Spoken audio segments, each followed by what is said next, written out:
Again, it's *3 for questions. You are live with your callers in 3, 2, 1. Music hold ended. Hello everyone, thank you for joining us tonight. My name is Matthew Maldonado. I am UDW's Director of Organizing and Field Services. I'm also hosting this call tonight. Welcome to your first UDW Telephone Town Hall meeting. Earlier this year, we strengthened our voice and power to fight for home care when COO members transitioned to UDW. Together, we're in a better position than ever to fight off attacks on home care and win victories for our clients and our families. And today, UDW is made up of over 86,000 providers in 21 counties throughout California.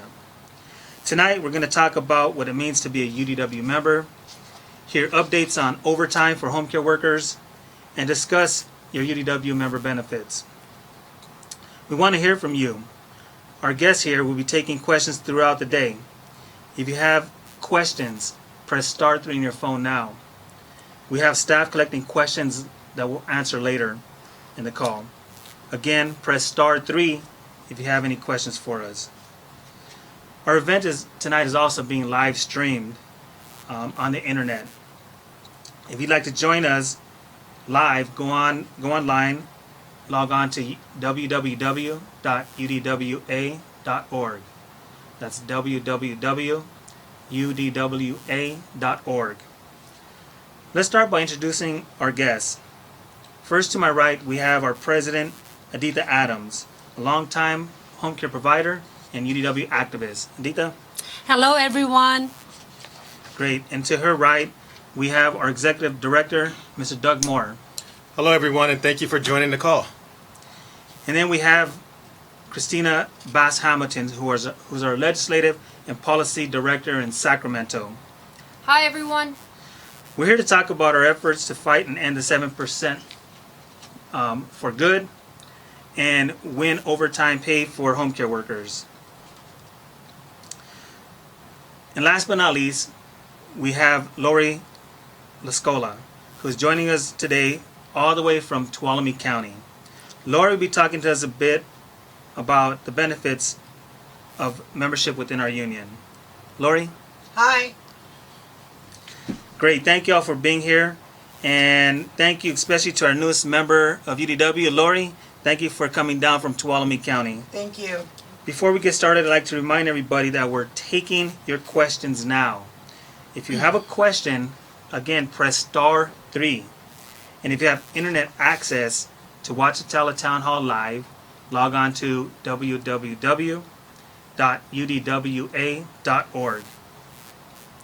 Okay, let's get right to our questions. Jump right in it. Lori, can you tell us a little bit about yourself and talk about the transition from COO to UDW and what it means for us as a larger union? Well, when I was in the other one, I'm not going to mention names, but it was okay. But when we transitioned over into UDW, the energy level was high. The union reps were awesome. What I have experienced myself as a UDW member is compassion, unity.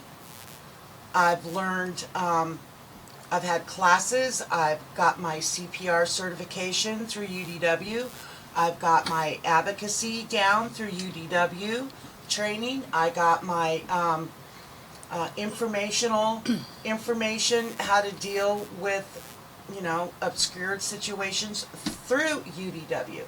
I've also done phone banking with UDW. I've done flyers, you name it, I've done it. I'm excited. I'm really excited to be here this evening in this great city with these lovely people, and I'm just really, really animated and excited to be here. Great. Thank you, Lori. Lori, you're turning out to be a great leader out of Tuolumne County, and thank you again for coming down today. Thank you. Now I'd like to, for the folks who are just joining us now, my name is Matthew Maldonado, and I'm your host tonight. We're going to talk about the transition from COO, the California United Home Care Workers, to UDW, the United Domestic Workers, give an update on overtime, and discuss UDW benefits. If you have a question, press star 3. Or if you'd like to watch us live, go to www.udwa.org. Now I'd like to turn it over to our president, Editha Adams. Editha, can you tell us a little bit more about the benefits in our union? Sure, Matthew. First of all, benefits are great. And I would like, to encourage all providers to take advantage for the free trainings and wellness classes. As Lori mentioned about the CPR and first aid certification, we're trying to expand that, services, throughout the state of California with all UDW providers as well.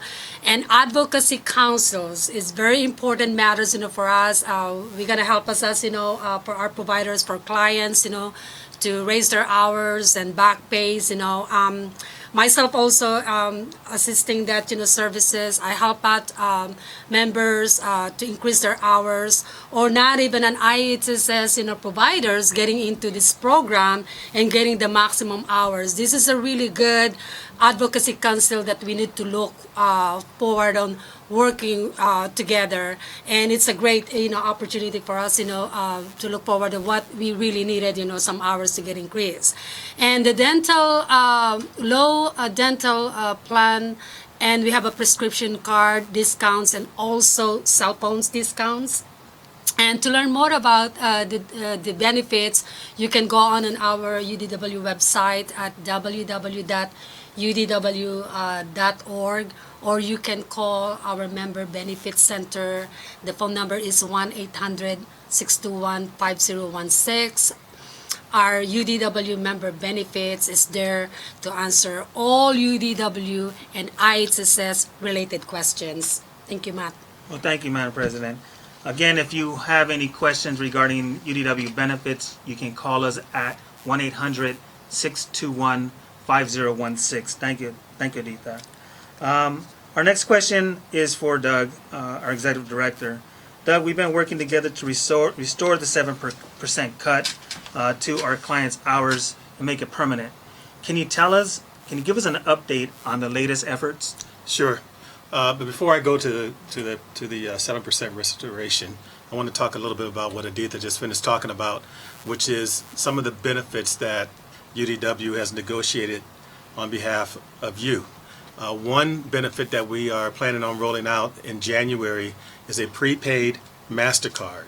What this would do, it's a voluntary program where you can, instead of getting a paper check, have your check loaded up on that card, and you will get your pay a lot faster than what you currently do. And there's no credit check or anything like that to get into it. You just have to enroll. So that is the reason why we decided that this is a need for the members. We found out that 66% of our members are still getting paper checks and paying an extra fee to get their checks cashed. Wow. By using this card, you eliminate that fee. So we're excited. From what I'm hearing from some of the members who we've talked to, they are excited. They're waiting for us to roll that out, and this would be a very good members-only benefit. Now, about the 7%, years ago, under the Brown administration, the hours were cut to 7%. We negotiated it down to 7%. It was actually going to be a 20% cut. So those of you who are new to the program may not have known that. So we recently got the 7% restored, and but it's only for a year. And so our number one priority for next year is to get the 7% permanently restored. And we can't do that without the help of you. UDW our activists have been working on this for several years. We've lobbied at the White House. We've gone to our legislators in their district. We've phone banked. We've marched. It takes pressure, a lot of pressure on the legislature and the governor to do the right thing here. And we're not going to let up, and we don't care how they do it. We don't care if it's a tax or it's done through the general fund. Our goal, number one legislative priority next year, is to get the 7% fully restored and permanent. So we already have something that we need to start fighting and getting ready for. And I'm excited to have the 2 counties to be part of now part of UDW. That means that we have more members who can go to the Capitol, more members who can lobby, more members who can make phone calls. So it's going to take a team effort. It's going to take us all to put pressure on this governor to do the right thing. So we're looking forward to it. Nice, great benefit, and thank you, Doug, for the update. Kristina, overtime has been another big issue for home care providers. Do you have any updates of if it will happen and when? Good question, Matt. There's been a lot of activity on home overtime in the recent weeks. So just to recap for those of you who might be new to the program, we last year lobbied all year. We had a tremendous amount of activity, a huge campaign to pressure the state to fund overtime payments for home care workers for the first time in history. And I'll tell you, from January when the budget was first proposed to June when it was signed, our members and our staff, we worked together and had blood, sweat, and tears to win the amount of money that it took to fund overtime. It was a huge victory. We spent the whole fall preparing for it. You might have even bid in our timesheet trainings that we did. We partnered with the state and worked in counties to open up our offices and have people come in and learn the new procedures. And then at the last minute, a federal court or federal judge, in response to a lawsuit that was filed by private home care agencies, halted the implementation, saying that it was not right that the Department of Labor did what they did by allowing it. So we've been caught up in a court mess this whole year. And what's important to know is that in about 2 weeks ago, the Circuit Court of Appeals ruled that the judge was wrong, and it has told the Department of Labor to move forward with the new home care overtime rule. And so all the states are now obligated to move forward with basically paying overtime if a home care worker works over 40 hours. In California, what that means is that the law that we worked so hard to pass last year, Senate Bill 855, is finally going to be implemented. And so we are working now with the state to see how fast this can happen, to plan out, again, trainings on timesheets, trainings on all the procedures and paperwork that folks need to fill out, because, you know, IHSS is a complicated program, and we all know this. So we want to make sure that when it happens correctly, and people are not thrown into confusion and chaos. We also are going to keep working with the state to make sure that for that small percentage of folks who might be disadvantaged by the overtime rule, this is clients with very, very high hours, that we find an answer to fix that problem for that small percentage, and that we make sure that nobody loses services or has any type of negative impact. So there's a lot happening now that the court made its ruling, and we are full steam ahead to have this implemented in the next couple of months. So I'm really excited, because this has been a long time coming, Matt, and our members deserve better, and finally we'll see it happen. Absolutely, I agree with you, Kristina. Kristina, I have a question for you. Last time when it was first announced we went overtime, the state was working with us and trying to create trainings to learn how to fill out the new timesheets. Do we expect the same from the state this time? Yeah, absolutely. I have to encourage everybody listening, you really want to stay attuned to our website. We have the Caregiver, our newsletter, coming to your mailbox on November 1st. And call your local union office, because within the next weeks you're going to see new trainings occurring. One of the good things that we have, in addition to overtime beginning, is that because the 7% cut was restored, now the weekly limit of hours that you can work and be paid overtime is 66 versus 61, which is what it was when the 7% cut was in effect. So all the materials that we had last year has to be updated to take into account the changes that occurred.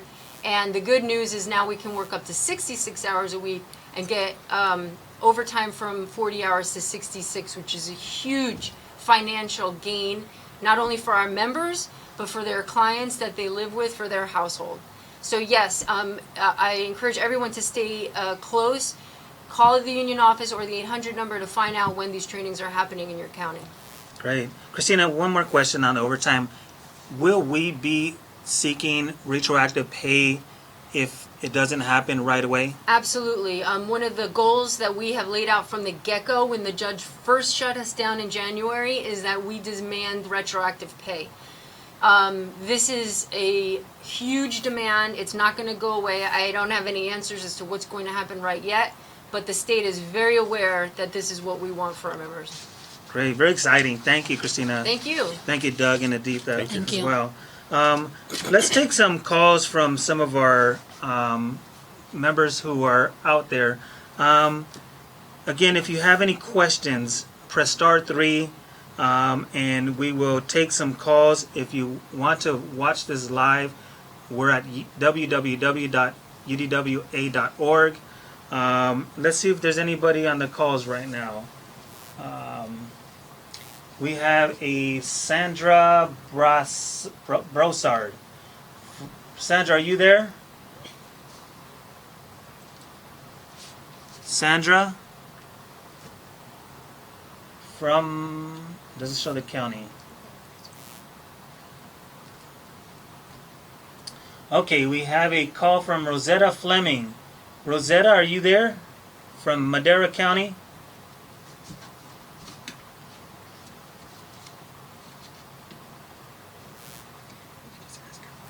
Rosetta's question is, because she might have came off, Rosetta asked, when do we get another raise? And she's from Madera County. So currently I know that you have all been supporting each other and bargaining. Yes. Members from Tuolumne County have gone to Madera, and Butte County has come to different counties in your region. Yes. Can you tell us a little bit about the support you guys are giving each other as contract negotiations are ongoing in order to get those raises?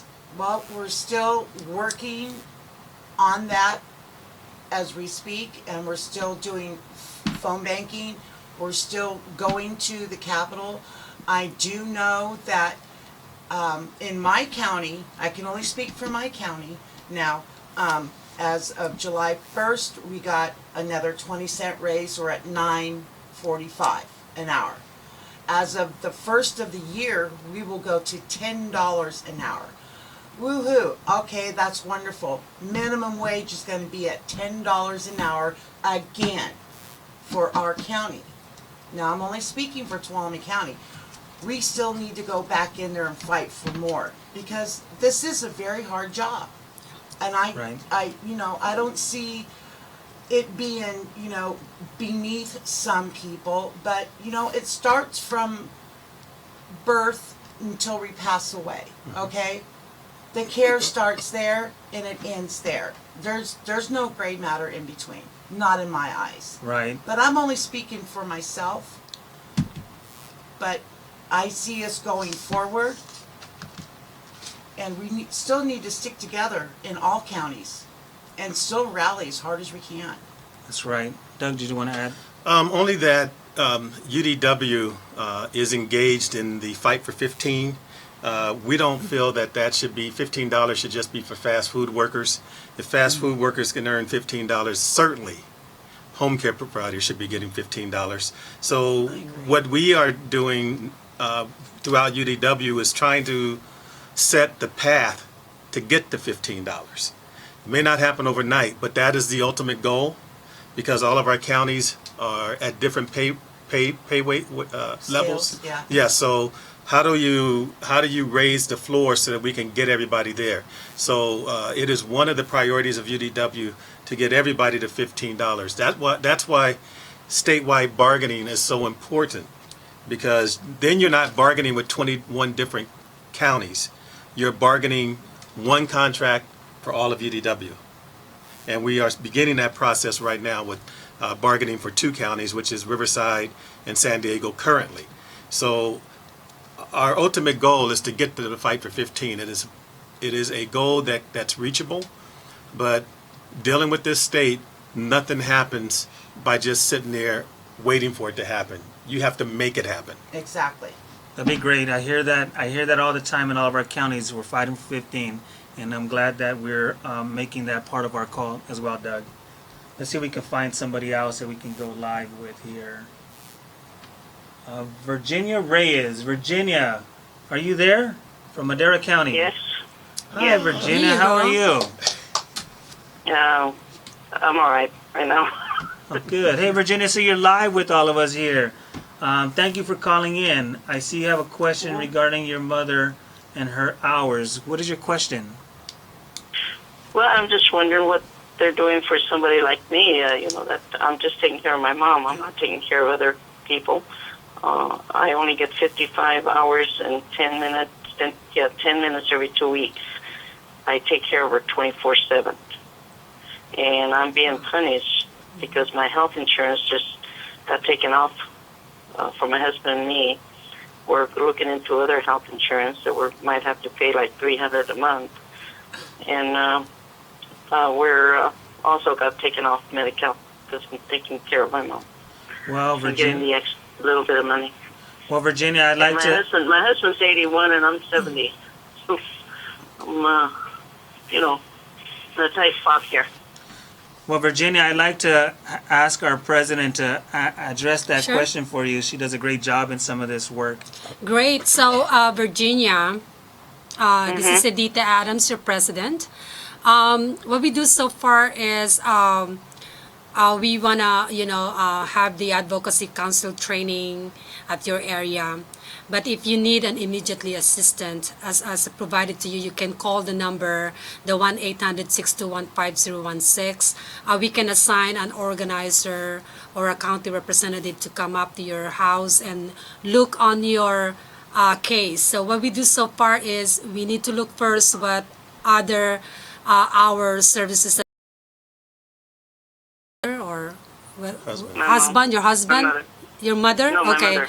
So we're gonna look on what hours that you're getting. You said 55 hours per month, and then we're gonna go. No. 55 hours and 10 minutes every 2 weeks. Every 2 weeks. So you have 100, right? 110. 110 yeah. a month. Okay. So we're gonna look on, the services that's been, provided. We're gonna see on the notice of actions, and we're gonna look on some other services that you've been doing actual and then not listed on the notice of action. So we will be able to help you up on that. We're gonna get your information, and then we're gonna probably send someone, to get that assessment as well. Okay, is this, oh God, my mind going blank right now. I was just wondering why am I being punished too because of that? Why did I get taken off Medi-Cal? Because I'm taking care of my mom. The medical, I mean, think, is a different process. That's not, the IHSS program and the medical is a different process. It's not related to that. So probably there's some other issues about your medical. Is that your medical insurance for your mother or for yourself? No, for my husband and I, we got taken off. We were on the extra help. Now we got taken off. Okay, that's a Because different. I was making $28 more than what I was supposed to. It's got something to do with the income. Okay, that's you a know. different. So I'm afraid to even ask for any more money. Okay, But that's then a what else are they going to take away? Sure.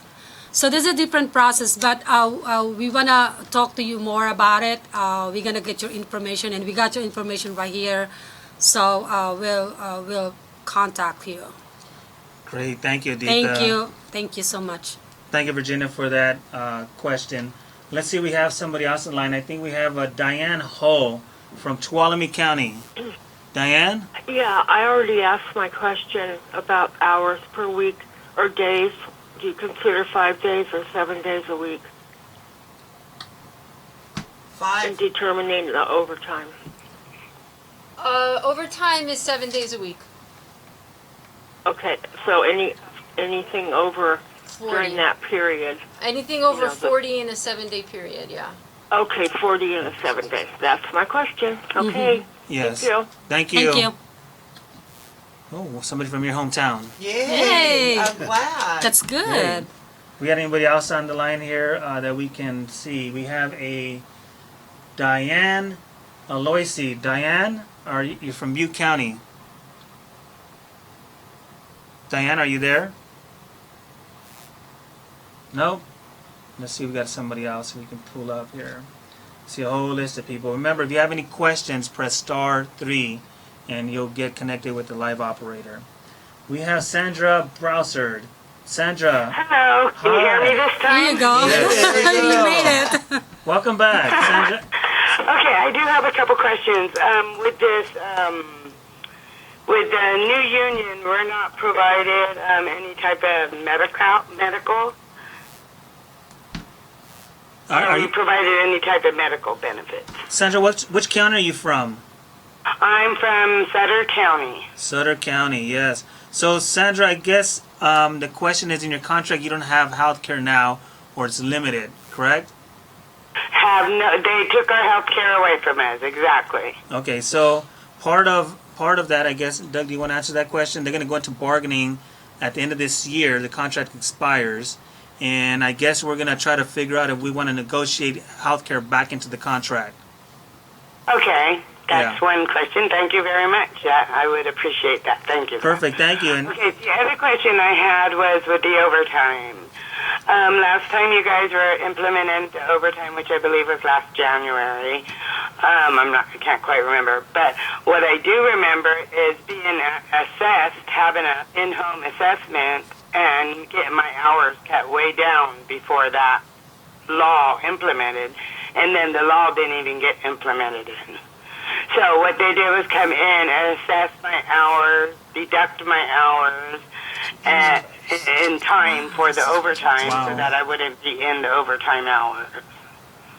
Is that going to happen again this year? Will they be deducting hours on the purpose of knowing that we'll be in overtime status? You know what? That was wrong. What they did. If That's they're gonna exactly what they did. I have two disabled adults in my home. They're my children, but they're actually one's had a liver transplant and Down syndrome and has tumors, and the other one feeds on a machine with a bone disease. Wow. And I don't see any change from year to year, to be honest. Their health, goes up and down every year. But they've come in for the last 4 years and deducted hours from me. You have a right to have somebody there when they do the assessment, and I would suggest that if they come in and do another assessment, please call our office so we can have somebody there with you. If they try to deduct your hours, we can file an appeal, and then you go on aid paid pending, which means they can't do anything to your hours. They stay at the level that they are until the hearing. And what we would be advocating for is to increase your hours. Yep. Yes. Yes. And we've been very successful in some of our advocacy here, either our rank and filers or our staff. I've heard, I think it was just recently, one of our workers here in San Diego came in, and in back pay alone, with us helping him through the appeal process, he got over $30,000 in back pay. Yep. Wow. So please, if they try to cut your hours, call us, ask for some assistance.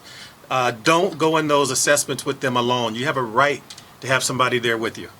Great. And Sandra, just again, that number is 1-800-621-5016. Please call us and we can help you get the help that you need. Let's take another call. We have Julia Reese. Julia, are you there? Yes. Hi, Julia. Hi. First of all, I wanted to thank you for all that you've done for us. Oh, great. And I really appreciate it.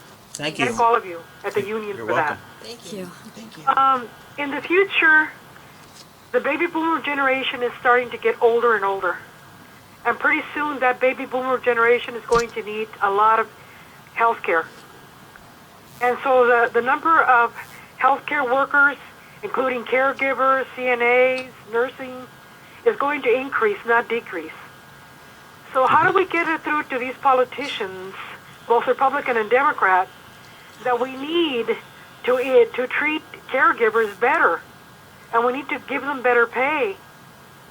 And how do we get through to him? I mean, do you write letters?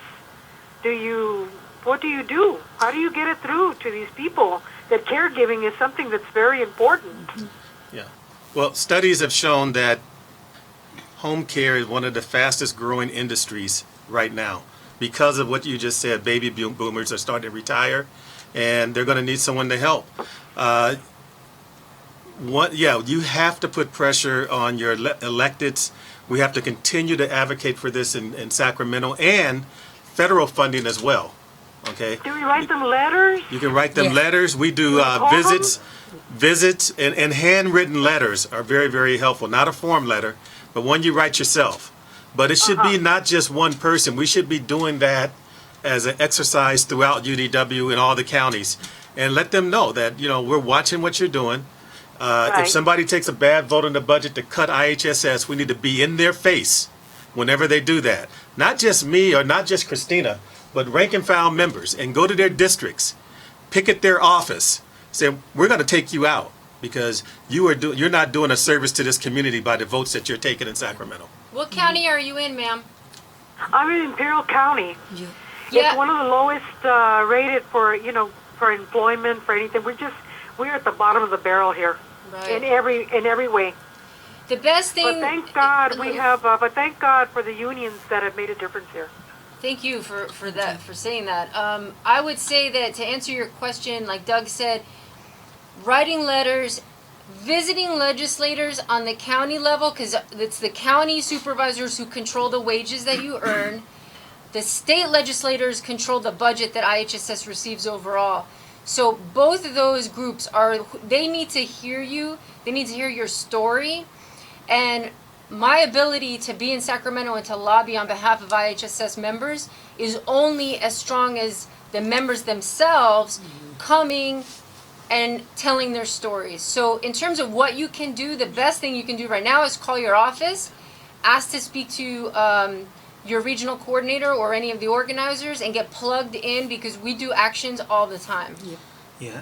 And Julia, congratulations on your recent contract you guys just ratified for yourselves in Imperial County. I'm glad that we were able to help you guys out in making that happen. Let's see, we had another call here. We have a Patricia Freighters. Patricia, are you there? Yes, Hi, Patricia. How are you? I'm good, thank you. Good. What's your question, Patricia? My question was, my daughter has a whole bunch of different illnesses that none of the doctors here in Chico can accommodate. So I have to go to UCSF in San Francisco and also Davis to get her treatments.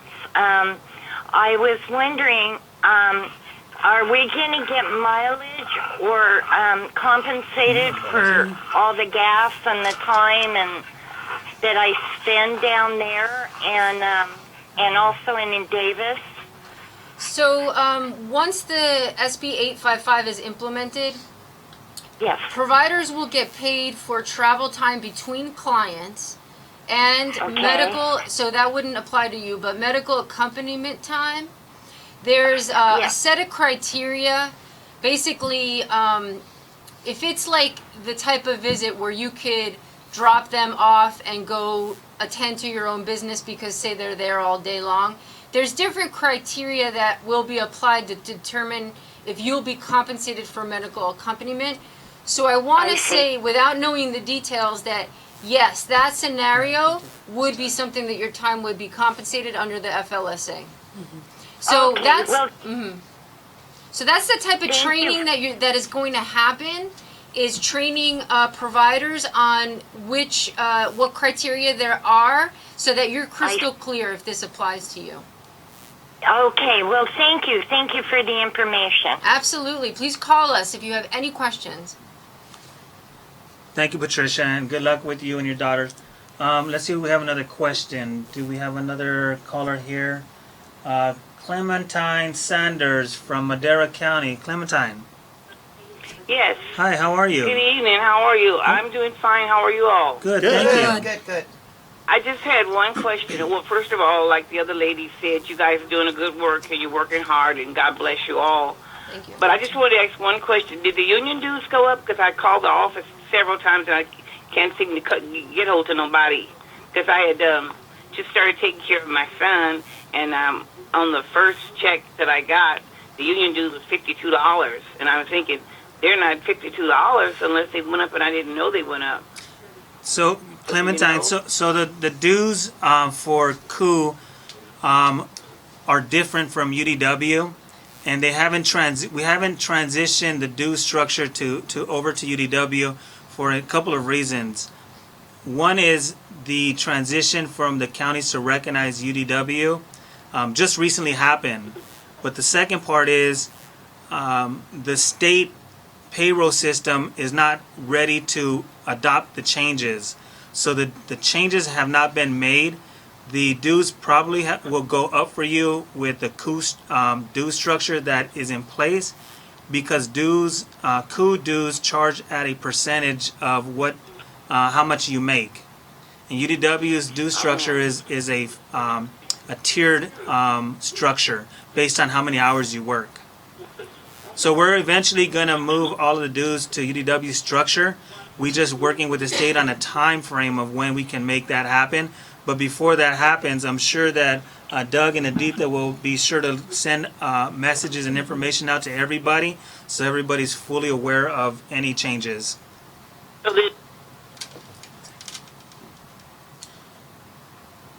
So please stay tuned for that information. We have a Michael Pearson from Butte County. Michael, how are you? Oh, can't complain. I just got a question. Sure. Yeah, I only get 22 hours and 40 minutes a month. And when she has doctor's appointments, that takes up a lot of time, because when we go down to Sacramento, the UC Davis, sometimes we're there for like 3 or 4 hours. Is there any way that I can get reimbursed with that time? So again, sir, that sounds like you would qualify for medical accompaniment once SB 855 finally gets put into effect. So I want you to attend the trainings that occur in Butte County at your local union office, so that you find out exactly what the rules are for medical accompaniment. But it sounds like, from what you're saying, you would qualify for being paid that time. Should he track that information also for purposes of back pay? There's no harm in doing that, Yeah. absolutely. I will say, I'd live with her. She's my girlfriend. Yeah. Yeah, no, And I got another question. Sure. I need to re-update my CPR and first aid. Is there anything in Butte County here in Orville, close by, that I can go to? Yes, absolutely, Michael. We're scheduling those trainings now. I know our training center is working with the regional coordinators in all of the counties to get these classes up and going. So stay tuned; they'll be coming around very soon. And these classes are at no charge to you. Right. That's right. So I would say to call the 800 number, Michael, to find out the latest info. 1-800-621-5016, and you'll get plugged into your local office. Perfect. Thank you. Demi Boring. Demi from Butte County, how are you? Are you there? Yes, I am. Hi, how are you? Good evening. Hi, how are you? Good, thank you. What's your question, Demi? I was wondering, how do we sign up for the direct deposit and or the card? It'll be coming out in January. We haven't developed the materials yet, but you'll be getting like a date saying coming soon, and here's how you sign up. It'll be an online sign up, so you can do it from the comfort of a computer. Just go online, and we'll be sending those instructions out as soon as it's developed. We're still working on it, but I think it's going to save a lot of time and save a lot of money. So we're really excited about rolling it out. What we're doing right now is testing it eventually with some of the staff on reimbursements to see how it works. Because before we roll it out to everybody, we want to make sure we work all the bugs out. Okay, so we are going to be testing it for at least 60 days or 45 days in the field before we do a mass enrollment. So we want to make sure if there's any hiccups that you don't experience them. Our staff does. Okay. That'll be great. Thank you, Doug. That's a very exciting benefit. I know a lot of members are very eager and looking forward to that, and thank you for helping put that together. We have a question from Keith Holmes. Keith, are you there? Actually, I'm the worker. My name is Kim Holmes. Oh, hi Kim. How are you? I'm okay. But I think we need to stand up for our recipients on an issue, since they don't have a union and they don't have a voice. His income was determined to be too high, so he had a share of cost of $708 a month out of $1,540. So he was required to pay me $700 a month. This would have made him homeless. So I did not get paid for May, June, and July. This was because his rent and utilities were not counted as expenses, and he had to be down to an income of $600, which was not raised since the 60s. And many states, this is not the case, but in California it is. I think we need, as a union, to stand up for our recipients and make sure they don't have to make a choice between being homeless and paying their workers. If I could say, I and I know everyone else sitting here, we all agree with you. One of the things that I feel proud about is that in Sacramento, when we lobby bills and we take positions on bills and support bills, we do them for both the providers and the clients. And I can tell you that there's a lot of advocacy groups that have been trying to address the issue of share of cost and SSI, SSP increasing the amount of the payments that people receive every month because of the fact that it just hasn't kept pace with the cost of living. Mm-hmm. And we support and work on behalf of passing those bills because we know that it's a relationship that's intertwined and that the well-being of the consumer and the well-being of the provider are in most cases the same thing. So yes, we 100% need to advocate and keep advocating for the consumer because it's not right that a person has to live in circumstances like that. I do want to say, when it comes to those type of issues of Medi-Cal is a very complicated program, and I want to say in your case, you should try to contact Disability Rights California has helplines. There is the National Senior Citizens Law Center, which is now called Justice and Aging. There's the Western Center on Law and Poverty. There's Legal Aid Society. There are groups out there that specialize in helping people with these type of problems. These are client issues, and if you call your local office, they should be able to give you those numbers because it sounds not right what you're saying about a $700 share of cost. That doesn't sound right. So I want to point you toward people who are expert in the program and can help you figure that out. Great. Thank you, Kim, for that call and that question. Appreciate it. Let's take one last call here for this tele-town hall. And let's see, we have a Robert Longoria. Robert Longoria, how are you, Robert? I'm fine. What's your question, Robert? How are you? Good, thank you. No, my question is, I've been, different parts of my life I was a teamster, always. Uh-huh. And I know about unions, but, you guys keep talking about what you want to do, what you're going to do. What have you done is what I want to know. You keep talking about this is going to happen, this is going to happen. The governor's the one that's giving us the cost of living raise. He's the one trying to get us to $15 an hour. The governor? You guys keep talking about we're going to do this, but, what have you done? Don't tell me what you're going to do. Tell me what you've done. Because I'm making minimum wage, and I have no benefits. The benefits I have is like Obamacare. So, why am I paying money? For what? Yeah, Robert, thank you for your question, Robert.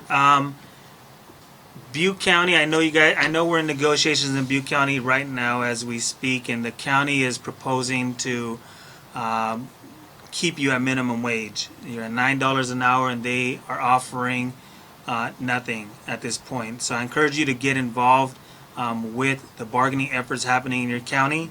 But let me just, I'll ask Doug to address his thoughts on your opinion of what the governor is doing for us versus what we are actually doing. So Doug? Yeah. Well, to be quite honest with you, if the governor did not have to pay for this program, he wouldn't. It's simple as that. We have negotiating with the governor is like pulling teeth with pliers. He does not really believe in this program.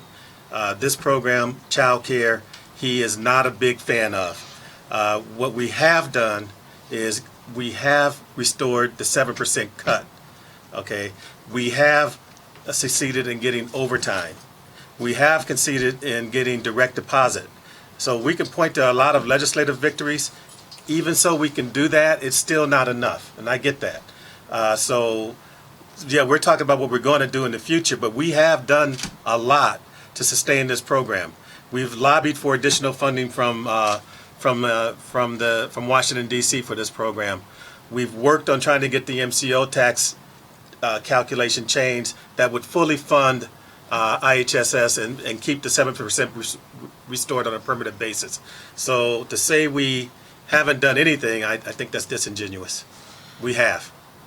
Right. We filed a lawsuit in 2009 and again in 2011 when actually Governor Schwarzenegger and Governor Brown both after each other did want to cut the IHSS program, and it was a result of our lawsuit that prevented them from doing it.